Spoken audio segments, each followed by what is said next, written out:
What is up, guys? Lone Hawk here today, and welcome back to Overwatch.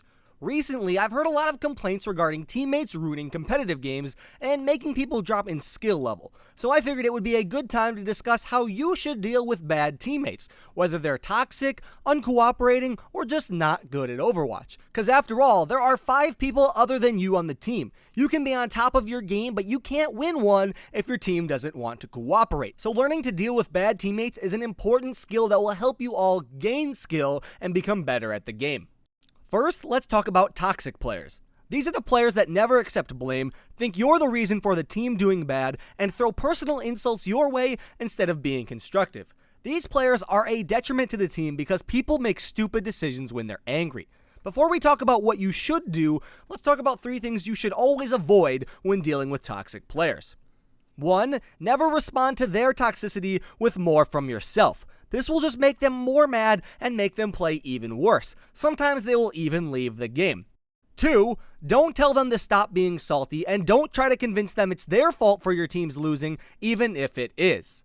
3. Don't let them get to you. If you get angry based on what someone else says, you'll play worse too. This will just increase the toxicity both ways, and it will spread to your whole team, resulting in almost a guaranteed loss. Simply not doing those 3 things will already improve your experience with toxic players. However, there are 3 more things you can do to make your experience even better. First, try voice chat if you can. People naturally try to avoid confrontation, so it's much easier to be toxic in text chat. When someone hears your voice, they will remember that you are a person too, not just something on the internet, and potentially stop being as toxic. 2. Convince your team you can win, talk strategy, capitalize on enemy mistakes, and just try to stay positive. My last tip is actually my favorite, and it works really well for me. Tip number 3 is kill them with kindness. I know it's a cheesy saying, but it works. Tell the toxic player good job whenever they do something right. Convince them that they're good enough to carry the team, and just generally be nice to them. It's hard to be mean to someone when they're just being nice to you, so being nice to toxic players will improve their mood and help them play better. Keep in mind, we're separating bad players into 3 groups. The toxic players, the ones who won't cooperate, and those who are just bad. Oftentimes, these players will fit into more than one group, so using tips from each section they apply to will help. Now, let's talk about players who don't cooperate. These are the Genji and the Hanzo mains of the team. They won't switch heroes, and when they do, they become the toxic players. There are a few things I recommend for these guys. First, if their pick doesn't fit well with your team comp, I recommend asking them only once to switch, but be careful in how you ask. Don't say, "Hey Genji, switch to a tank because it fits our team comp better."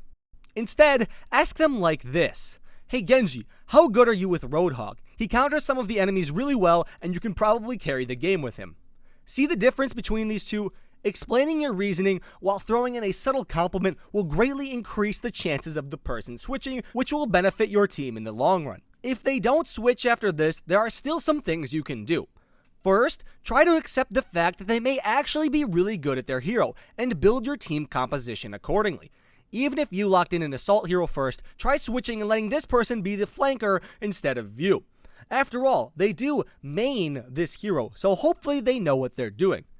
This is a bit of a risk, but it's okay because you'd rather them be bad than bad and toxic, because toxicity spreads, and you'd rather them just play bad than your whole team play bad because they're all toxic. Sometimes you'll realize, maybe at the beginning of the game, maybe towards the middle of the game, that this person is just not good at the hero they refuse to switch from. We'll talk about how to deal with them in our section about dealing with teammates that are just bad at Overwatch. Before we talk about the scenario I just mentioned, I want to make one thing very clear. Just because someone's not good at Overwatch, or maybe they're just not as good as you, does not give you the right to be toxic to them, bully them, or boss them around. I just wanted to make that clear because despite what the Overwatch subreddit says, people in this game are quite toxic at times. And I see so many people that just yell and flame people for being bad without realizing that flaming people and being toxic towards them doesn't make them any better. In fact, you're just spreading toxicity, which, as I said, makes everyone play worse.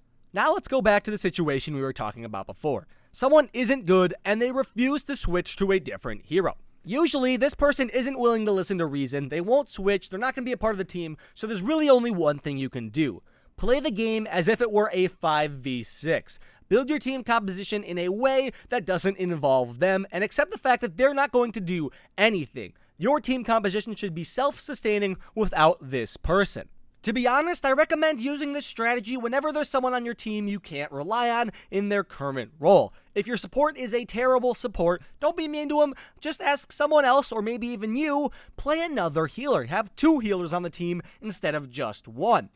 Sometimes it will eventually get to the point where you feel like your whole team, except for you because it's never you, is bad and you really just need to do something. Maybe you haven't even gotten the payload to the first objective, or the enemy has been pushing the payload and you haven't been able to stop them once. Regardless of the scenario, something needs to change. You guys need to change your strategy up, and no one's gonna do it but you. So take control of the game, analyze, see what's going on, what's happening, and try to get your team to listen to you and be the leader. If everything goes well, your expert judgment from watching my videos, of course, will lead you guys to victory. But sometimes it won't. Sometimes your team is incompetent, you can't get them to do anything, or they're just not doing what you want very well. In this scenario, you have to come to the final conclusion. No one else is going to win this game but you. And I hate saying this because many of you will jump to this conclusion too soon, but there are some times where you just need to switch from your role and play the hero you can carry best with. For me, it's Soldier 76. Sometimes, even if I'm playing our team's only tank or support, I'll switch to Soldier 76 because I need to carry the game, because I know my team won't do it without me. There are games where I've had to go full Rambo mode, where I get 75% kill participation even when I was playing a support for the first half of the game. Sometimes you all will need to do this too, and it's great to learn when this needs to be done. Don't jump the gun, because if you do this too early, you may end up harming your team because you're not in the role you were before.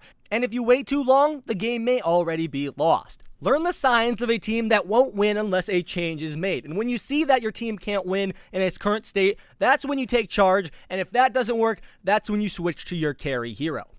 That's pretty much all we have for today. If you guys enjoyed, be sure to leave a like down below, and if this helped you, be sure to tell me and give me suggestions for future videos, because I'm always looking for your guys' input on what you want to see on the channel. If you disagreed, be sure to start a discussion with me down below, and hopefully you all have a great day. I'll see you guys all later.